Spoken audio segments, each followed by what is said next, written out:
he has done. He unleashed an all-out assault on our institutions of our democracy from the outset. And yesterday was but the culmination of that unrelenting attack. He's attacked the free press, who dared to question his power, repeatedly calling the free press the enemy of the people. Language, at the time he first used it, I and others said, has long been used by autocrats and dictators all over the world to hold on to power, the enemy of the people. Language that is being used now by autocrats and dictators across the world, only this time with the imperator of an outgoing president of the United States of America. He's attacked our intelligence services, who dared tell the American people the truth about the effort of a foreign power to elect him 4 years ago, choosing instead to believe the word of Vladimir Putin over the word of those who've sworn their allegiance to this nation, many of whom had risked their lives in the service of this nation. He deployed the United States military, tear-gassing peaceful protesters in pursuit of a photo opportunity in the service of his re-election, even holding the Bible upside down. The action that led to an apology from the chairman of the Joint Chiefs of Staff and an outspoken denunciation of the use of military for domestic political purposes from scores of former military leaders and secretaries of defense, led by Secretary Cheney. He thought he could stack the courts with friendly judges who would support him no matter what. They were Trump judges, his judges. He went so far as to say he needed 9 justices on the Supreme Court because he thought the election would end up in the Supreme Court and they would hand him the election. He was stunned, truly stunned, when the judges he appointed didn't do his bidding, instead acted with integrity, following the Constitution, upholding the rule of law, not just once or twice or 3 times, but over 60 times. Let me say over 60 times. In more than 60 cases, in state after state after state. And then at the Supreme Court, as judges, including people considered, quote, his judges, Trump judges, use his words, looked at the allegations that Trump was making and determined they were without any merit. Nothing was judged to put this election in question or doubt by any of these judges. You want to understand the importance of democratic institutions in this country? Take a look at the judiciary in this nation. Take a look at the pressure it was just subjected to by a sitting president of the United States of America. At every level, the judiciary rose to the moment during this election, did its job, acted with complete fairness and impartiality, with complete honor and integrity. When history looks back in this moment that we've just passed through, I believe it will say our democracy survived in no small part because of the men and women who represent an independent judiciary in this nation. We owe them a deep, deep debt of gratitude. And then there's the attack on the Department of Justice, treating the Attorney General as his personal lawyer and the department as his personal law firm. Through it all, we would hear the same thing from this president. My generals, my judges, my Attorney General. And then yesterday, a culmination of an attack on our institutions of democracy. This time, the Congress itself, inciting a mob to attack the Capitol, to threaten elected representatives of the people of this nation, and even the Vice President, to stop the Congress from ratifying the will of the American people in a just completed free and fair election. Trying to use a mob to silence the voices of nearly 160 million Americans who summoned the courage in the face of a pandemic that threaten their health and their lives to cast that sacred ballot. I made it clear from the moment I entered this race that what I believe was at stake. I said there was nothing less at stake than who we are as a nation, what we stand for, what we believe, what we will be. At the center of that belief is one of the oldest principles this nation has long held. We are a government of laws, not of men, not of the people, of laws. I said it many times in the campaign. Our democratic institutions are not relics of another age. They're what sets this nation apart. They're the guardrails of our democracy. And there's no president. That's why there is no president who is a king. No Congress that's a House of Lords. A judiciary doesn't serve the will of the president or exist to protect him or her. We have three co-equal branches of government. Co-equal. Our president is not above the law. Justice serves the people. It doesn't protect the powerful. Justice is blind. What we saw yesterday in plain view was another violation of the fundamental tenet of this nation. Not only do we see the failure to protect one of the three branches of our government, we also saw a clear failure to carry out equal justice. I'm sure if you used to say in the Senate, excuse a point of personal privilege. A little over an hour and a half after the chaos started, I got a text from my granddaughter, Finnegan Biden, who's a senior in her last semester at the University of Pennsylvania. She sent me a photo of military people in full military gear, scores of them lining the steps of the Lincoln Memorial because of protests by Black Lives Matter. She said, "Pop, this isn't fair. No one can tell me that if had been a group of Black Lives Matter protesting yesterday, they wouldn't have been treated very, very differently than the mob of thugs that stormed the Capitol." We all know that's true.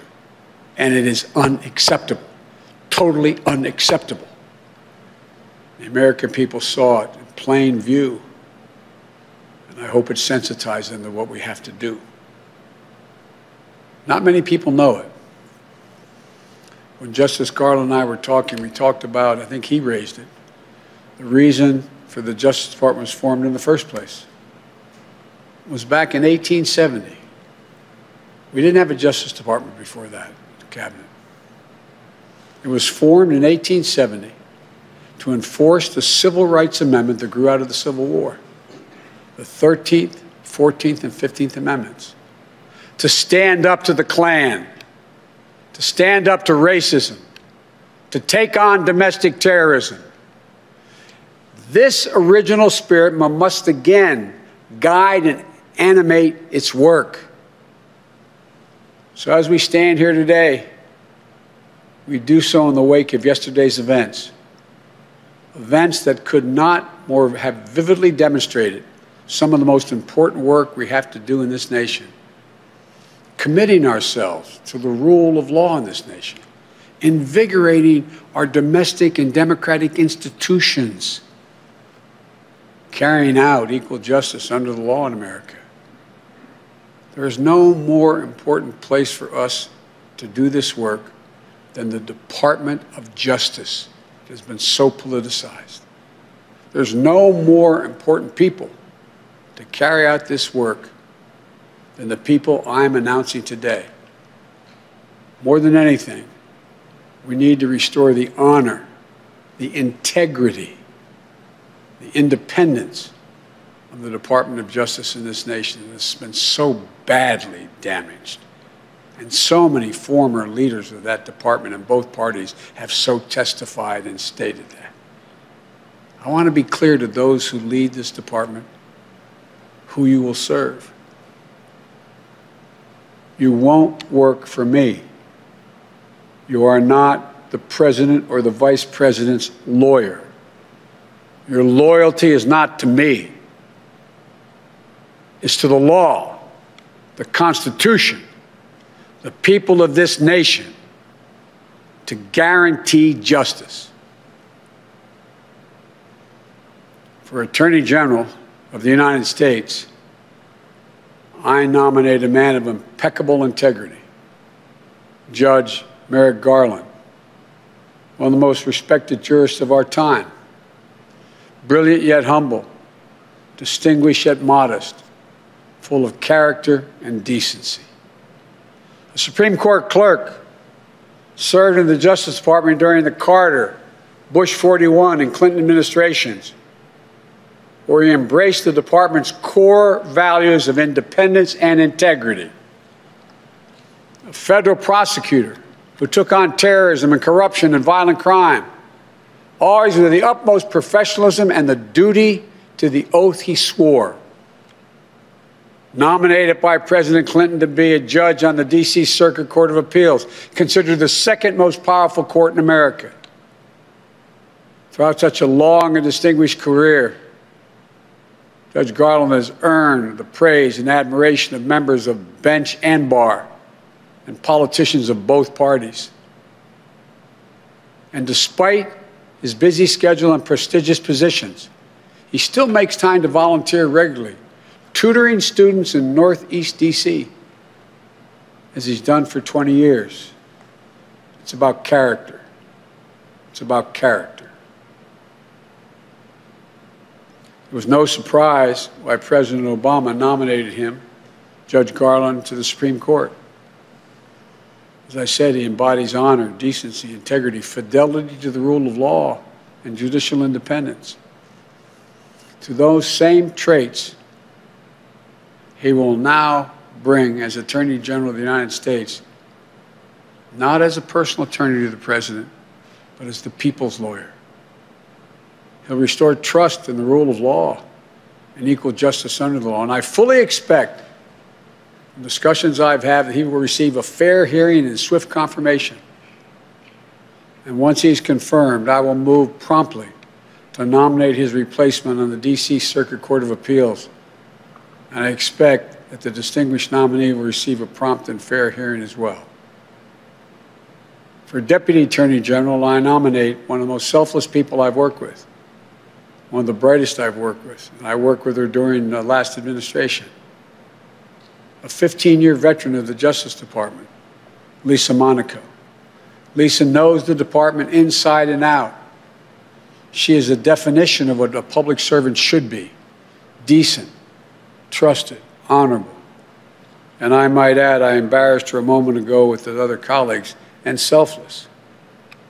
I offered her other positions that are of greater consequence, quote unquote, more prestige. But she wanted to work with you, Judge. She wanted to go back to the Justice Department. A top flight prosecutor who took on public corruption, corporate fraud, and violent crime. Chief of Staff to the Director of the FBI, the first woman ever confirmed as Assistant Attorney General for National Security, where she elevated cybersecurity to a top priority, and where it's even more consequential today than it was then. At the White House, she was the top Homeland Security and counterterrorism advisor to President Obama and me in every one of the national security meetings. She coordinated our fight against al-Qaeda and ISIL. She helped lead our response to the Ebola crisis. When the bombs went off at the finish line on Patriots' Day in Boston, her hometown, she coordinated the federal government's response with local and state law enforcement to get to the bottom of this horrible tragedy.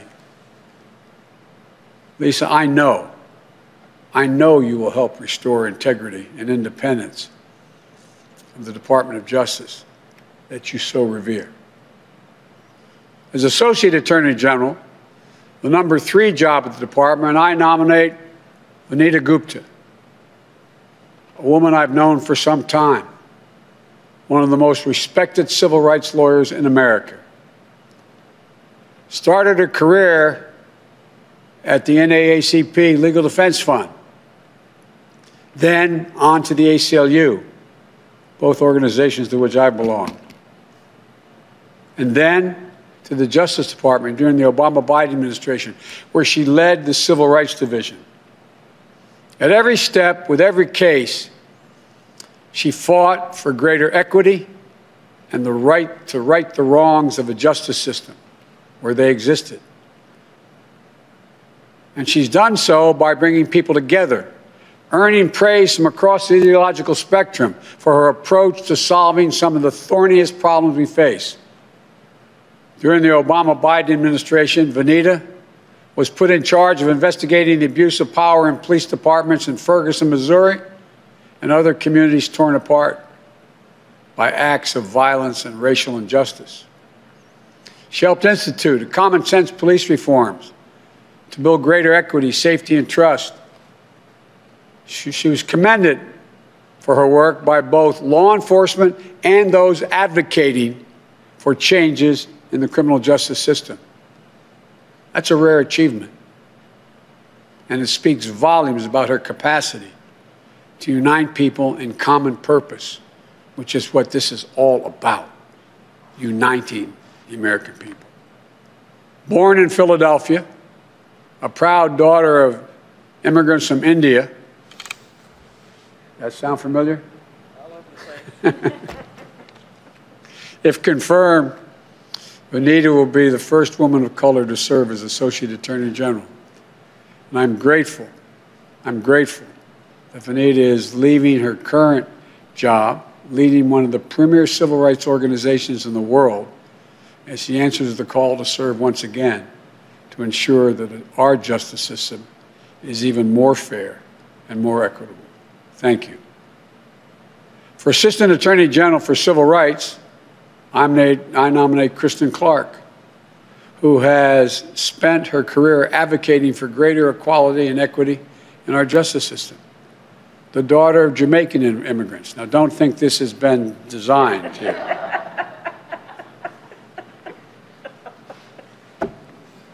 I'm still looking for an Irishman. All kidding aside, the daughter of Jamaican immigrants, Kristen, is also one of the most distinguished civil rights attorneys in America.